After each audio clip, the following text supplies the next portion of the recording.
Porque no solamente el voto plancha, sino que pareciera, profesor, que la partidocracia sigue blindándose cada 5 años para hacer más difícil nuevos actores y para hacer más difícil una democracia participativa que no pase a través de los partidos políticos. Bienvenido, profesor. Sí, ante todo, buenos días, muchas gracias, feliz año.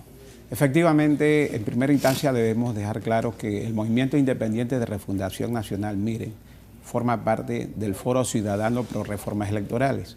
Y el Foro Ciudadano Pro Reformas Electorales participa en la Comisión Nacional de Reformas Electorales que dirige y preside el Tribunal Electoral.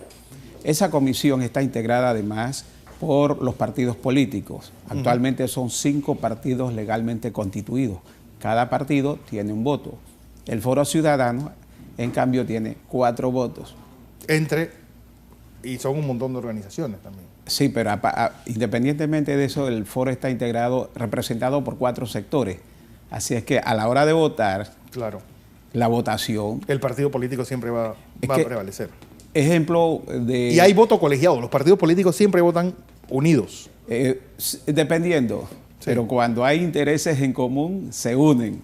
Y ahí no hay ni oposición ni gobierno. Todos votan igual. A manera de ejemplo, el subsidio electoral.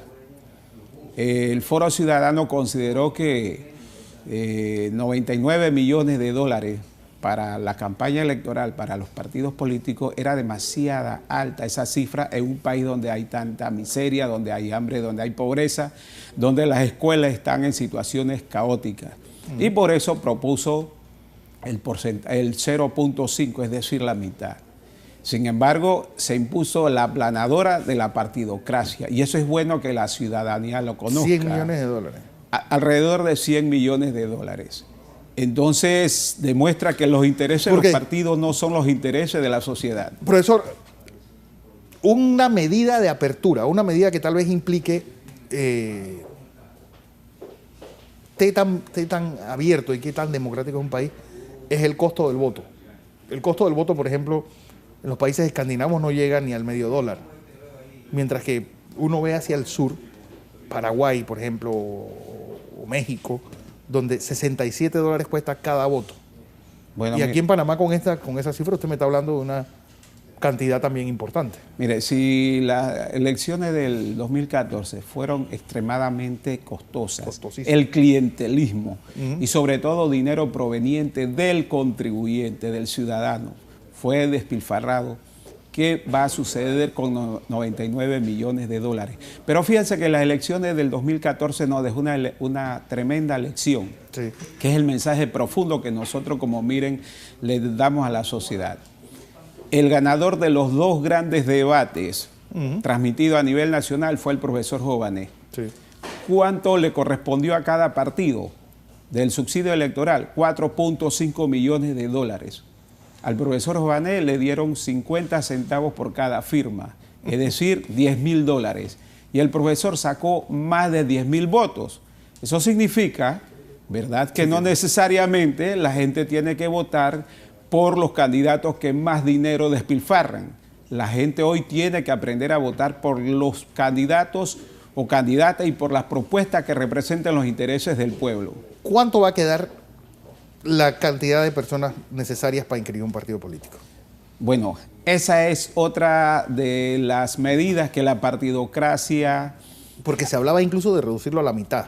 Sí. Del actual, pues, es decir, que eran 35.000. Sí, efectivamente, se aprobó en la comisión el 2%.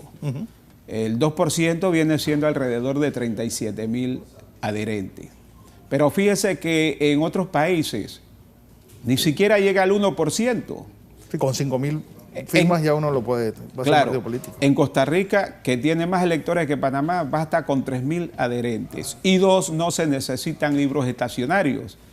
Se pueden utilizar hojas volantes que da el mismo Tribunal Electoral. ¿Van a insistir con lo de los libros estacionarios esta vez? En el caso del Tribunal de la inscripción de un partido, se mantiene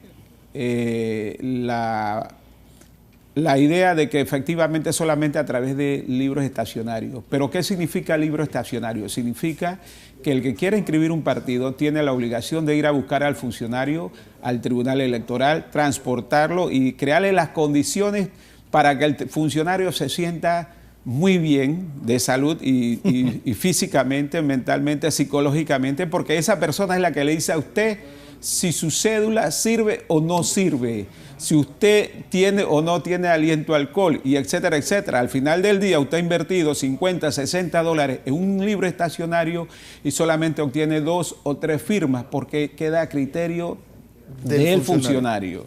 Y luego de eso esas firmas se llevan al Tribunal Electoral y allá la revisan. Y si usted que firmó con toda su paciencia, resulta que su firma es rechazada porque a alguien en el Tribunal Electoral no le interesa que nuevos partidos con nuevas concepciones del mundo, con una nueva visión de país, pueda ingresar al mundo político. Por lo que debo entender, profesor, el profesor Joanet va a liderar el movimiento, se convertiría en partido político. Estamos discutiendo eso porque también existe la libre postulación. Si las reglas, es cierto que se bajaría al 2%, pero no existen las facilidades, la flexibilidad necesarias como para que se pueda inscribir un partido de carácter popular. También existe la libre postulación. La experiencia de la vez pasada demostró que se necesita un alto grado de organización, por eso preferiblemente sería un partido, porque además con un partido se puede postular a todos los cargos. Mientras que si es de libre postulación, usted quiere ser presidente y yo diputado, yo tengo que recoger las firmas mías y las suyas. Y si hay otros candidatos, entonces resulta que yo cargo cuatro listas y la gente me firma la primera lista con toda voluntad, pero cuando llega la cuarta firma ya está cansada y yo llevo las 4 firmas, el Tribunal Electoral me dice, la primera vale, las 3 no sirven. Entonces es más el esfuerzo que se hace que los resultados.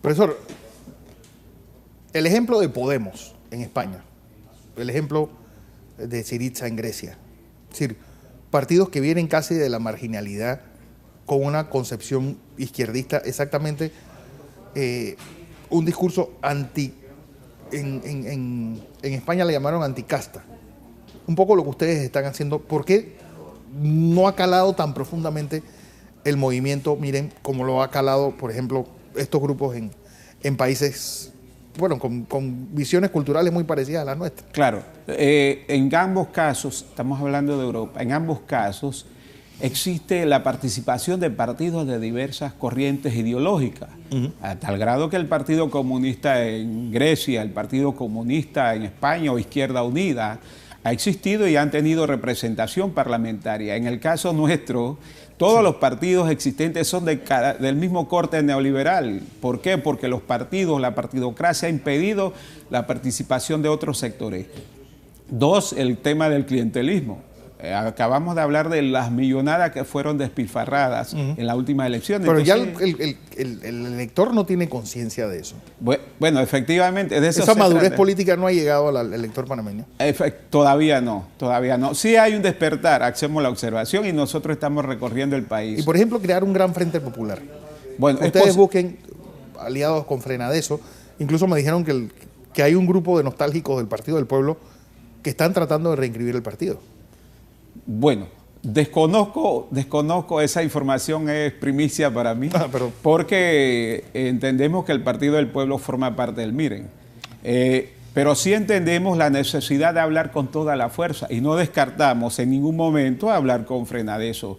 El problema estriba en que llegar a la unidad significa declinar en algunos temas, ciertas aspiraciones. Significa ese grado de madurez que se necesita para avanzar, pero para MIREN todas las conversaciones son importantes con todas las fuerzas políticas del país en aras efectivamente de garantizar el triunfo de fuerzas populares o de llevar a la Asamblea algo diferente a lo que existe hoy.